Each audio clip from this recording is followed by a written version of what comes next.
So, Dimension, back to another episode of the podcast. And today we're going to be talking about Project Zomboid's base building, part of our base building month, right? Now, I got a question for you. Do you think you absolutely have to build a base inside of Project Zomboid, or is it kind of like, it's not as important as it would be like in Rust? No, not at all. I've actually mentioned this before in some of our other episodes. There's a variety of different ways you can play Project Zomboid. One of them is to build a base from the ground up if you want, and or you can go the nomad path. I do think that much like Rust and other games, there is like a storage requirement in Project Zomboid. You do need to build yourself stashes or maybe have a vehicle. I think it gets very hard later on in the game trying to be a nomad, but you don't have to have a base necessarily. Yeah, I can kind of agree on that. Bases are not necessarily forced upon you, but they are a nice thing to have.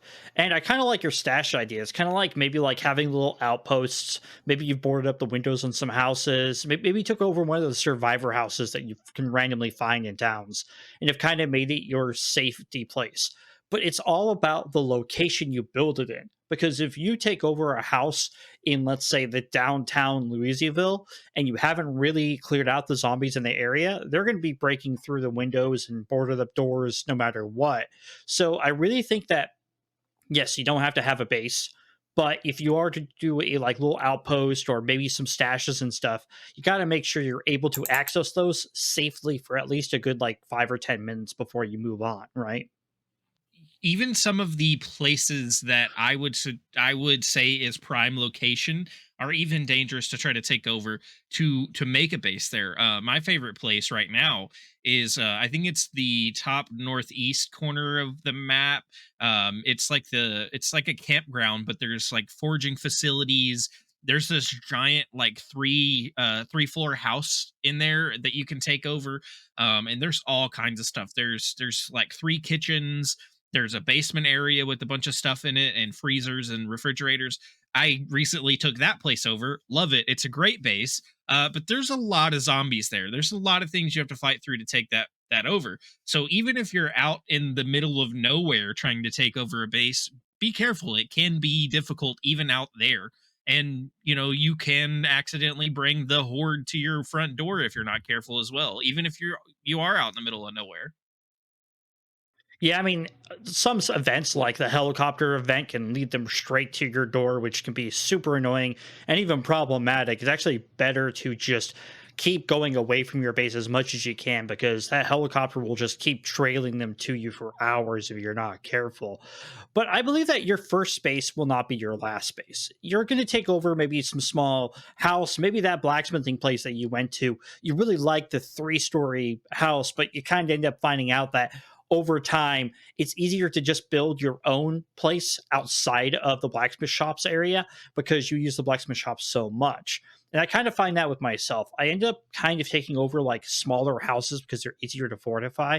But I end up like either expanding upon them or ditching them and going into the woods and finding like a small cabin like next to the lake. It's pretty iconic, or some of the other more isolated places because with the newest Build 42 unstable kind of showing off how the zombies are now more isolated to the more like civilized areas, the towns, the big cities. It's a lot easier to not drag them all the way to your house because it's so far out there, and I've been enjoying that myself. But you'll have to have materials and skills to build, and this isn't one of the more important things is gathering the materials and getting your skill high enough to be able to build some of this space or build your own place of your own isn't necessarily an easy task now, is it? No, and that's where the outposts that you're talking about come into play, in my opinion, because the more you loot the stuff close to wherever your main base is, the farther you're going to have to go out to find other materials, find food, find skill books, and the farther you are away from home, the less likely you're going to make it back before you have to sleep at night, before you get tired, before you get muscle strain, before your weapon breaks. So those outposts are very important in situations like that. But like you were talking about, you also have to venture out and take stuff apart so you can get certain skills. You got to go find those skill books so you can level up faster, because it takes a lot of skills to build a base, specifically carpentry, because you're using a lot of woodworking to build certain things, the wooden fences and things like that. But then there's even more skills that we've added in Build 42 that you have to learn to build certain other things. Some of the machines that you can take apart and take with you, or dismantle, or even just pick up off the ground and take to your base. Some of those require you to have certain level of certain skills in order to move them to a base. You're right. It does take a lot of effort to gain these skills. And with masonry, carpentry, blacksmithing, and some of the other skills now influencing what you can and can't make on your own, it definitely becomes more of a long-term solution is where I think the base comes into play. We're having a home to go to make that metal, to do the masonry, to do the carpentry is kind of where it happens. If you choose to be a nomad, the game is just as fun. And you can do the stashes like we said, or don't have stashes and just live freely and gather whatever supplies you can for as much as you can. The entire map is so big and there are so many places to gather loot and food.